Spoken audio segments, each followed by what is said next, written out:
J'ai fait venir tout ce que j'ai créé vers toi pour voir comment tu les nommeras.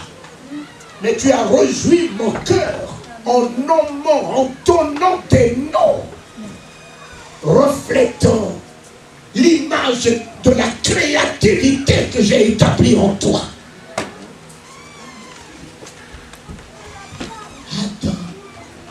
Adam, qui t'a appris que tu es nu, qui t'a appris que tu es pauvre, qui t'a appris que tu es malade. Je suis malade, je suis malade. Qui t'a appris la non-évidence. C'est pas évident, c'est pas évident, c'est pas évident. Qui t'a appris c'est impossible, c'est impossible. Toi qui es moi-même, tu as vu quelque chose d'être impossible à Dieu. Amen. Je n'arrive pas, je ne peux pas, je puis tout. Amen. Adam, où es-tu? Oh Dieu, voilà la seule chose que j'ai perdue. Ta présence. Ta présence. Et Marthe s'est inquiétée, s'est souciée de l'absence de Jésus. Seigneur, si tu étais ici, Lazare ne serait pas mort. Vois l'échec dans ta famille. C'est l'absence de Jésus-Christ. Vois dans ta maison. Si la dépression est rentrée dans ta maison, c'est l'absence de Jésus-Christ. Si la mort s'est installée dans ta maison, c'est l'absence de Jésus-Christ. Si l'aridité, l'échec est rentré dans ta maison, Pierre n'avait pas Jésus avec toutes ses capacités théologiques, philosophiques, scientifiques. Il a travaillé avec toute sa capacité pendant toute la nuit. Il a connu l'aridité malgré ses grandes compétences. C'était l'absence de Jésus-Christ. Mes amis, vos foyers tanguent. C'est l'absence de Jésus-Christ. Vos enfants n'ont aucune admiration de votre autorité. C'est l'absence de Jésus-Christ. L'homme a perdu l'amour de son épouse. C'est l'absence de Jésus-Christ. Vous vous insultez comme des sauvages. C'est l'absence de Jésus-Christ. Car si Jésus-Christ est en moi, j'aurai le respect de celui ou celle que je me suis fait l'honneur d'aimer. J'aurai la considération de celui ou celle que j'ai résolu en faire de ma vie, puisque je ne peux pas m'insulter. Donc je n'aurai aucune raison d'insulter celle qui est ma vie, celui qui est ma vie.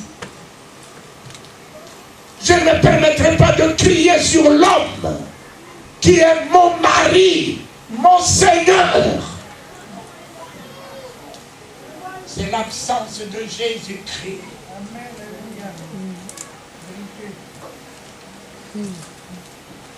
Ramenez Jésus-Christ dans votre foyer. Mes chers amis, combien de temps vous passez à genoux dans votre maison?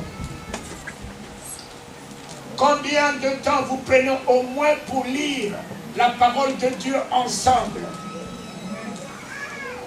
Combien de temps vous prenez pour éduquer les enfants à avoir Jésus dans leur vie, à connaître au moins l'évangile? Les Psaumes 23, l'Éternel est mon berger, je ne manquerai de rien. Papa, C'est à partir de là, si l'arbre grandit et se voûte, vous ne pouvez plus redresser. Mettez de l'engrais à partir de la naissance.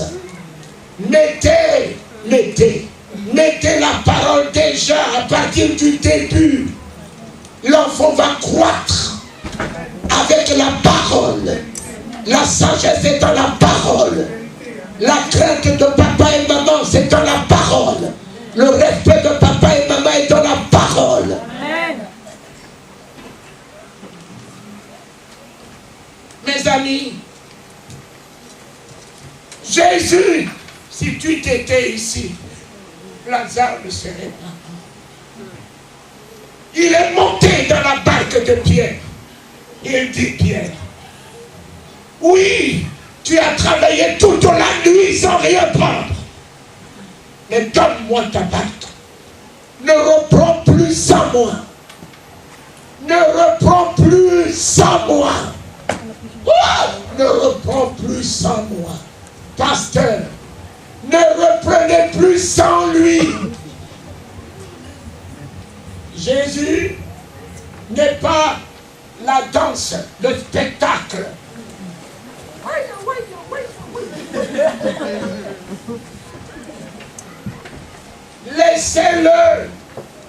Laissez-le rentrer dans la barque.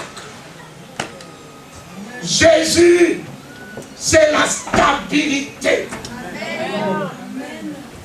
Jésus, c'est la sérénité.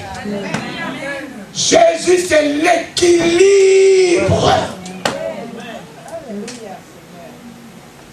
Laissez Jésus rentrer dans la barque. Quand il est rentré dans la barque, mon cher ami, avant de s'asseoir dans la barque, il a dit à Pierre, détache-toi un peu de terre. Avant de s'asseoir dans la barque, tu sais quel attachement tu as avec la terre, avec la colère, avec l'hypocrisie, avec les malices, avec les mensonges. Tu sais quel attachement tu as avec la terre. Jésus ne fera jamais ce que tu dois faire. Tu as ta part dans ton salut à accomplir, papa. Tu peux faire retarder ton salut, cela ne dépend que de toi. Tu veux que ton salut soit effectif aujourd'hui, ça ne dépend que de toi. Ça ne dépend que de toi. Que de toi. Tu veux mettre un temps, ça ne dépend que de toi. Tu es fatigué, que tu veux mettre un terme et commencer une nouveauté de vie, cela ne dépend ce soir que de toi. Et lorsque, mes amis, Pierre s'est détaché un peu de terre, oh, le roi des rois s'est assis dans la barque. Le royaume est assis dans la barque. Toute la divinité est assise dans la barque. Oh, si je peux incarner toute la divinité sur ma tête. Si je peux incarner toute la divinité. Nous viendrons et nous ferions notre demeure. En toi, notre demeure. Car nous viendrons te visiter. Mais nous viendrons faire notre demeure. Sachez, descends.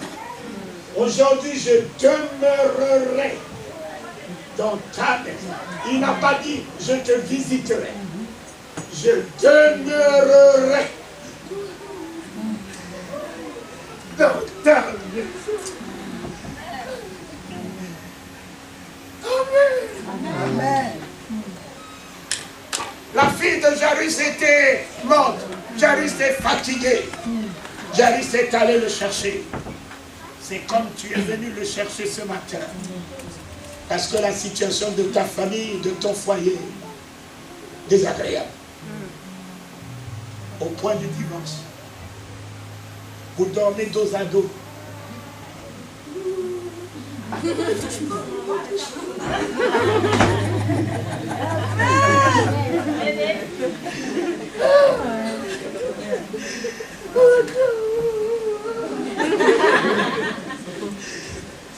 Et quand il se réveille le matin, chérie, mais la nuit, c'est la vie de l'hypocrite.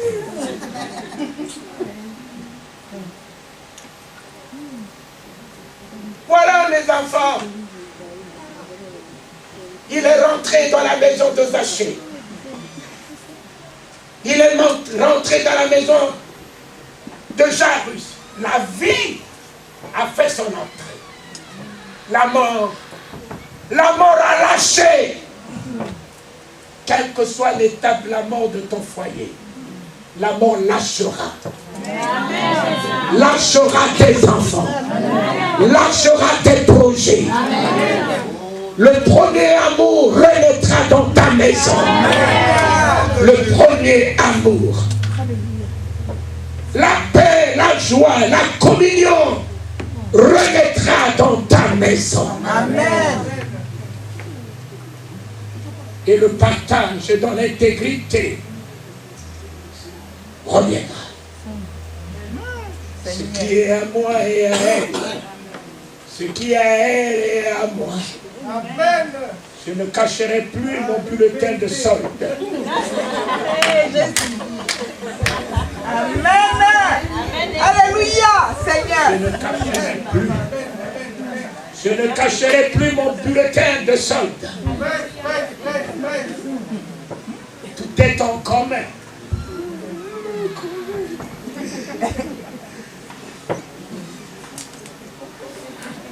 Le crédit que je dois payer, elle doit être au courant. La dette que je dois payer là-bas, elle doit être au courant.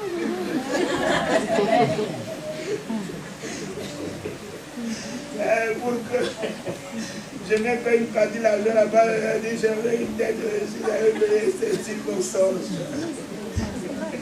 Mon ami, en montant comme ça, tu ne peux pas avoir la paix en toi.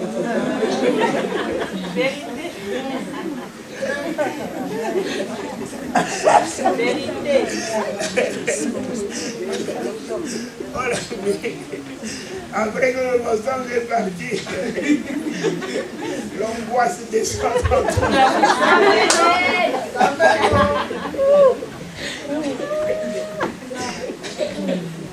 L'angoisse, la peur, parce que tu te dis, mais si un jour on découvre ça.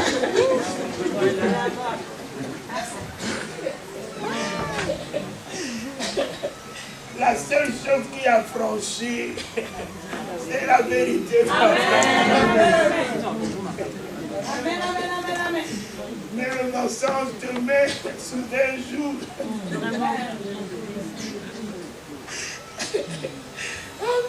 Amen. Amen. Les gens sont allés dire à Jairus, mais non, ne l'importune pas. L'enfant est mort. Ne l'importune pas. Ne l'importune pas.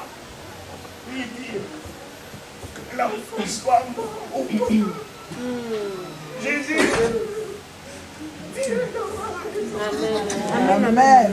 Et Jésus l'a regardé. Jésus lui dit, n'écoute pas. N'écoute pas ces choses. Crois sur moi. Crois sur moi. Crois sur moi. Crois sur moi. Et Jésus n'est pas que là pour encourager. Il a couronné la foi de cet homme. Amen. Alléluia. Amen. Amen, Jésus. N'aie pas peur de tout ce que tu vis dans la maison. Ramène simplement Jésus. Amen. Ramène-le ce matin. Amen. Commence par l'invoquer dans ta maison. Commence par chanter son nom. Amen. Dans ta maison. Amen. Même si tu déranges les voisins, il faut qu'il soit dérangé. Amen. N'ayez pas peur de déranger. Vous savez, la lumière dérange les sorciers. Ils veulent que la nuit continue. Mais malheureusement,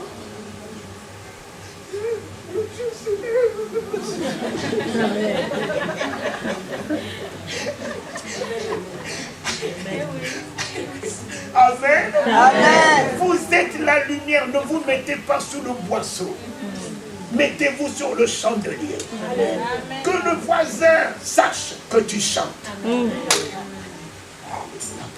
Tu n'as pas le temps d'aller l'évangéliser, mais son oreille témoignera un jour de ce qu'elle a entendu, papa. Amen. De ce qu'elle a entendu. N'entendais-tu pas quelqu'un chanter à côté de ta maison? Oui, oui, j'entendais quelqu'un chanter. Dieu, vous savez, la seule chose qui nous condamne demain, Dieu ne condamne pas, il est très amoureux. Il m'appelle Tanigalo. Je lui dis, me voici. Je me mets devant lui, calmement. Il dit, alors, oreille. L'oreille sort. L'oreille dit tout ce qu'elle a entendu. Tout ce que l'oreille aura entendu. L'oreille restituera. Amen. Ne t'en fais pas. Il a placé ses argents sur toi. Amen.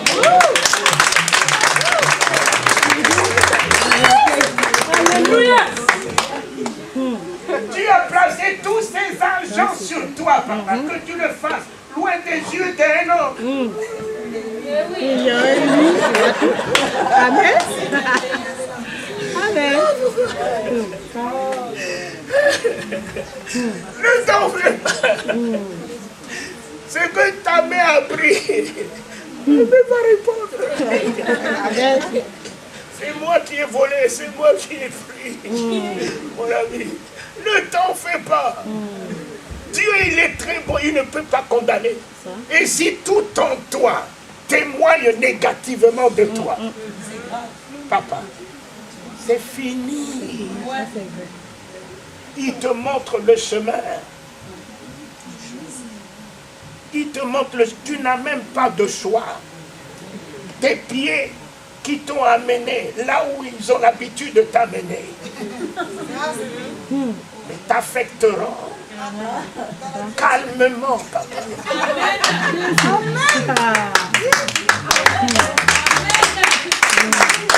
Si tes pieds t'amènent chez les veuves, si tes pieds t'amènent chez les orphelins, si tes pieds t'amènent en prison, si tes pieds t'amènent à l'hôpital, si tes pieds t'amènent à l'église, ces pieds t'amèneront là où ils t'amènent à l'église pour adorer.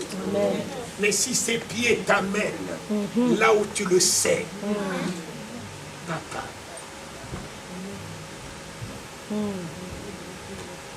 voilà.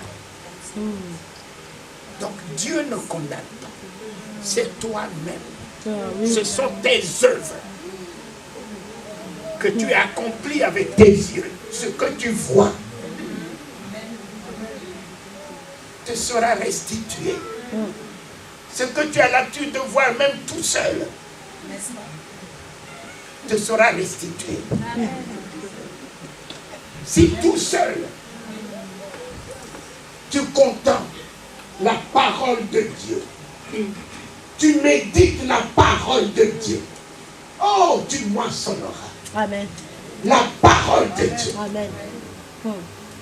Ramenez Dieu dans l'église. Ramenez Dieu dans l'église. Et comme Déborah disait, ayez le comportement de ce Dieu. Amen, amen, amen, amen. Ayez la mentalité de ce Dieu. Amen. Ayez le langage de ce Dieu. Soyez Dieu lui-même auprès de vos collaborateurs. Amen. Tu n'as pas besoin de rendre un coup de pied à un âne. S'il veut être un âne, ne diminue pas, ne te rabaisse pas à son niveau. Tu n'as pas besoin de répondre à quelqu'un qui t'a insulté. Amen. Ne te rabaisse pas à son niveau. Garde la hauteur. Et le silence est une vertu. Le silence est un pouvoir, mes amis. Le silence a ébranlé Pilate. Le silence de Jésus a ébranlé Pilate. Nous répondons trop, nous parlons trop. Ayons un peu de bride à notre langue.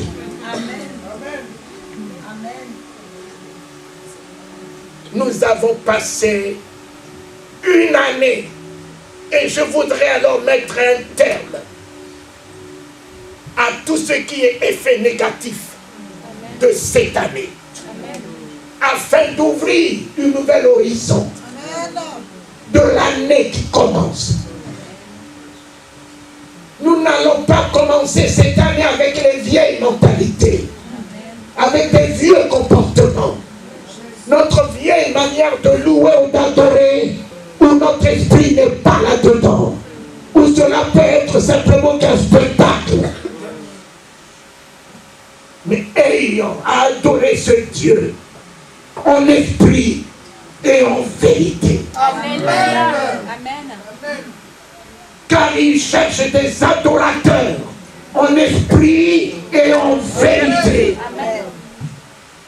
Vivez-le avant de le chanter. Vivez-le avant de le louer. Vivez-le avant de l'adorer. Amen. Amen. L'église ne sera plus jamais la même. Papa, on va casser les murs. Quand je reviendrai, les murs seront déjà cassés. On va trouver une grande salle parce que le temps de l'Éternel va commencer. Le temps de l'Éternel va commencer. Le pasteur disait qu'il y a 1,6 milliard. Mais allons chercher à augmenter le chiffre à 2 milliards. Va chercher. De l'enfer. Amen. Amen. Amen. Amen. Papa, cette année, 600, je vais ajouter 200. Moi, Talingano, 200. Je vais reprendre l'Afrique. Je vais reprendre la Corée. La Corée. Le diable, il me connaît très bien.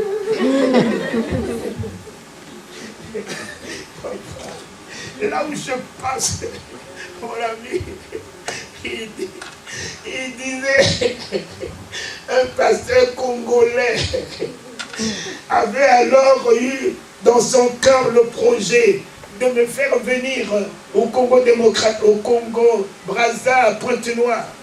Il n'a même pas annoncé ceci à son équipe, une femme sorcière dans l'église est venue le matin, lui dit, pasteur, les esprits m'ont dit que tu as l'intention de faire venir le pasteur Talingano. Pasteur, ils m'ont dit pas celui-là. Celui-là, il nous trouble. Tous les autres pasteurs, d'accord, mais pas celui-là. Celui-là, il nous trouble. Donc l'enfer me connaît très bien.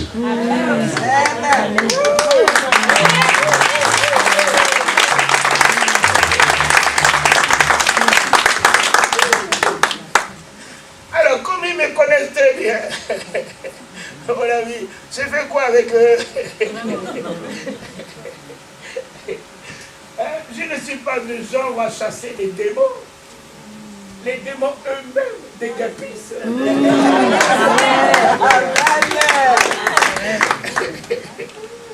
Les démons eux-mêmes vers le lieu. Amen. Amen. Amen. Amen. Amen. Jésus n'était pas celui qui chassait les démons. Les démons s'angoissaient, s'épouvantaient quand il passait. Quand il passait, c'est l'effroi, c'est l'angoisse dans leur cœur.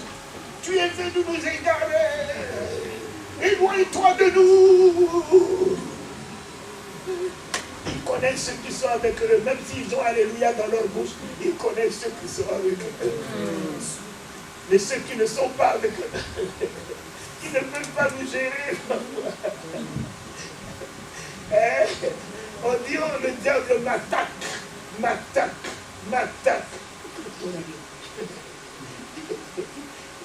Voilà, le diable m'attaque.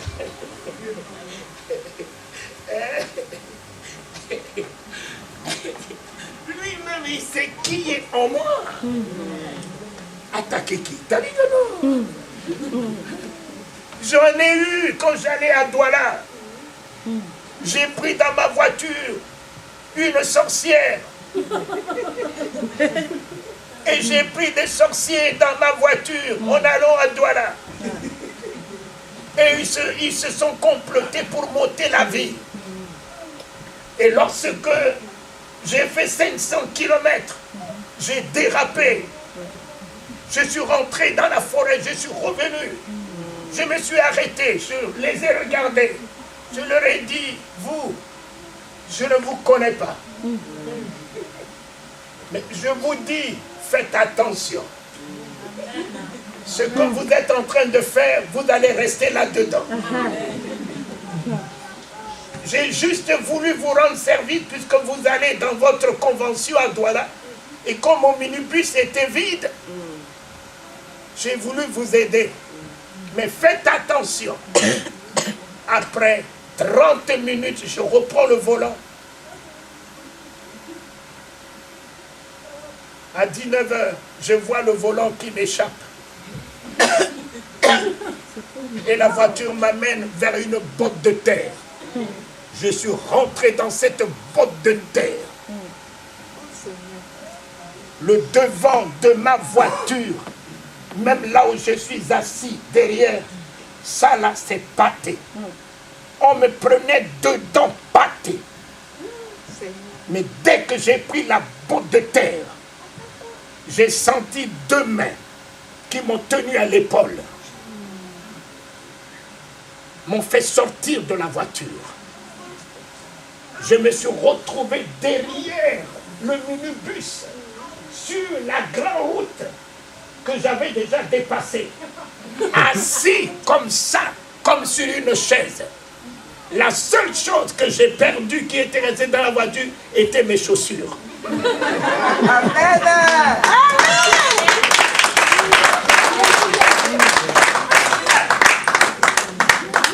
Je ne sais qui m'a déchaussé. Voiture bloquée, vitre montée, tout bloqué. Je suis sorti d'où? Je me suis retrouvé derrière. La voiture a fait tonneau, avec 8 pasteurs.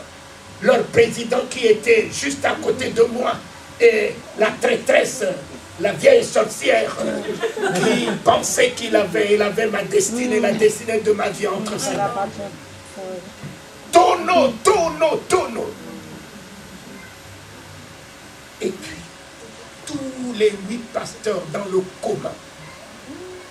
Celui qui était à côté de moi, son cou, comment est rentré entre la voiture, la portée de la voiture et la voiture. La femme qui avait un enfant, une fille de 2 ans. La fille, elle est sortie d'où par la pare-brise cassée, tombée dans le trou. La fille, elle est morte. La traîtresse est tombée dans le coma profond, projetée dehors, sortie par la pare-brise. 19h, il n'y avait ni village à côté. Seigneur. Et moi, j'avais un petit frère qui conduisait les enfants à l'école. Il était dans la voiture, lui il est sorti par la pare-brise. avec un pasteur camerounais qui avait vraiment son crâne fendier. Et puis les deux qui sont sortis, quand ils m'ont vu venir derrière, comme il faisait 19 heures, ils pensaient que c'est un fantôme. Ils commençaient à courir, et puis je les appelle. Ne fuyez pas, c'est moi, c'est moi. Et mon petit frère qui était là-dedans commençait à pleurer. Dieu, tu ne peux pas faire ça, papa. Papa n'était pas encore mort. Tu ne peux pas nous faire ça. Charles ne peut pas mourir. Il pensait que c'était moi qui était tombé avec mon cou entre la portière. Et je l'appelle. Je dis, je venais de vous dire, faites attention de ce que vous êtes en train de faire. Vous allez rester là-dedans. Ce que tu sèmes, Tu récoltes. semez la bonté. Semez la bonté, mes enfants. Contre toute méchanceté, semez la bonté. Amen. Je suis revenu vers la voiture. Et le phare était là, je regardais la fille dans le trou. Je suis descendu dans le trou, j'ai porté cette fille dans mes bras. Et je regardais cette fille, je regardais à ma fille Emmanuel, ma fille Déborah. J'ai dit, oh Dieu, Jésus, écoute-moi très bien. Écoute-moi très bien. Moi, je ne veux pas prendre la responsabilité d'un mort dans ma conscience. Tu te débrouilles, mais tu ramènes tous ces gens-là en vie. Et en prenant cette fille dans mes bras, j'ai dit à Jésus, Seigneur, si réellement tu m'as donné ta vie, alors j'ordonne à cette vie que tu m'as donnée de rentrer dans le corps de cette fille. Pas maman.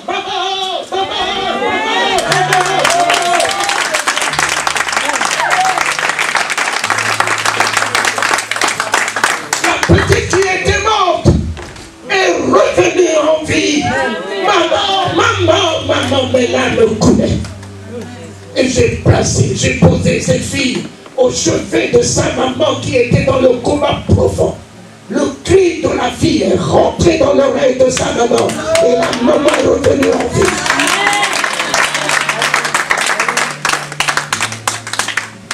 Ce que je vous apprends, mes enfants, soyez des hommes de prière et de prière de persévérance, de prière de ténacité.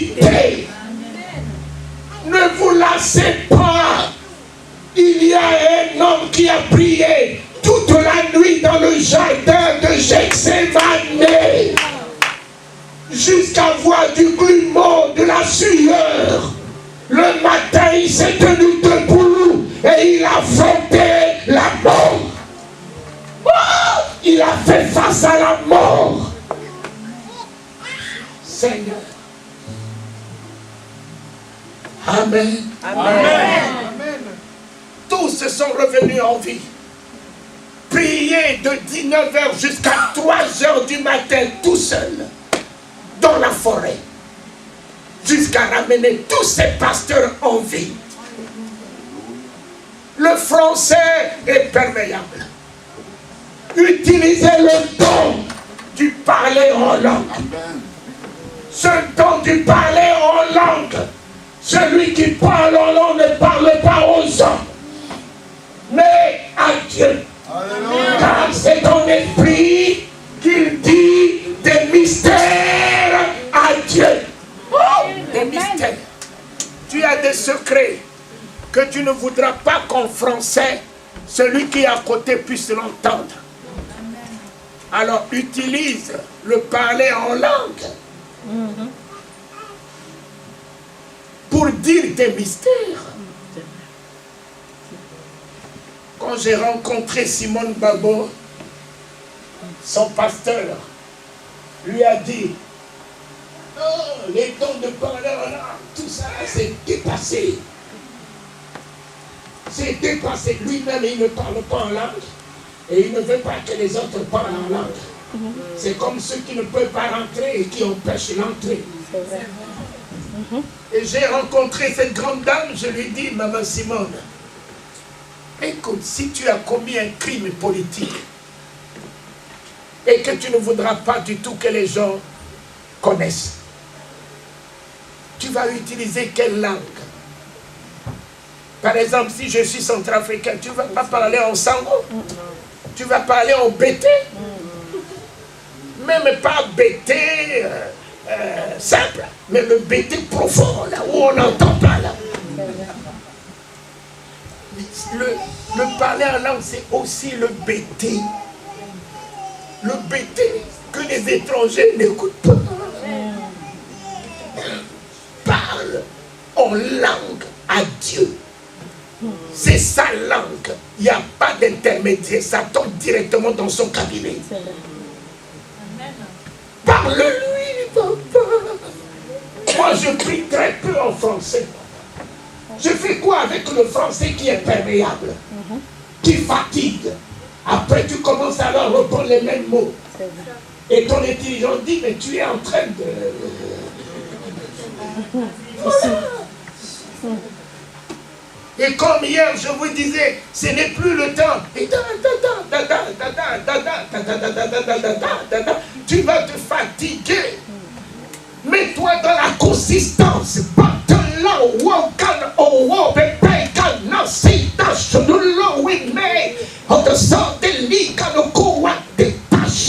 Détache l'anneau, détache ton miracle, détache ta guérison, détache ton miracle.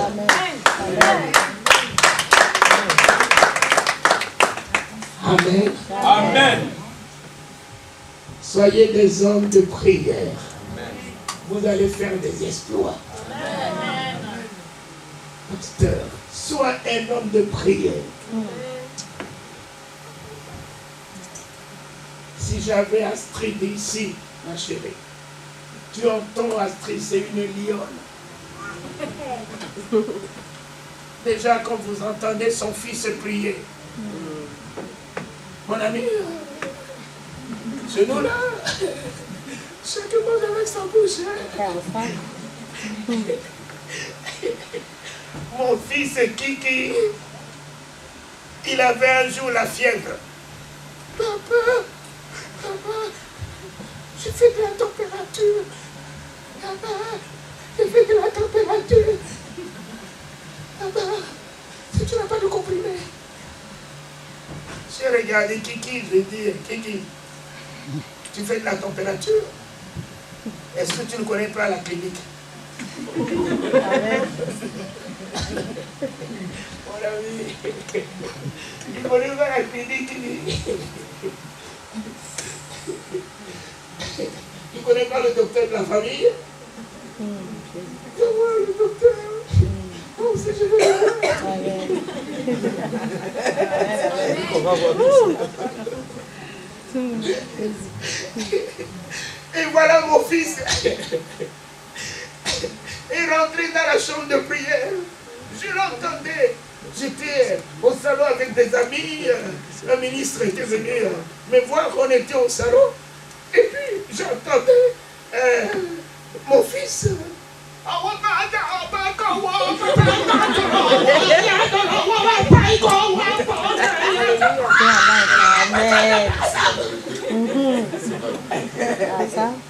Michel,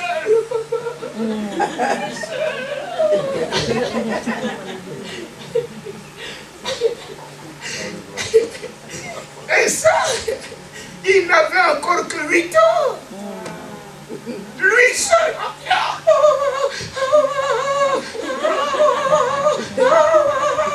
Transpirer. Qui sort de là? Je le vois dans le quartier avec son vélo.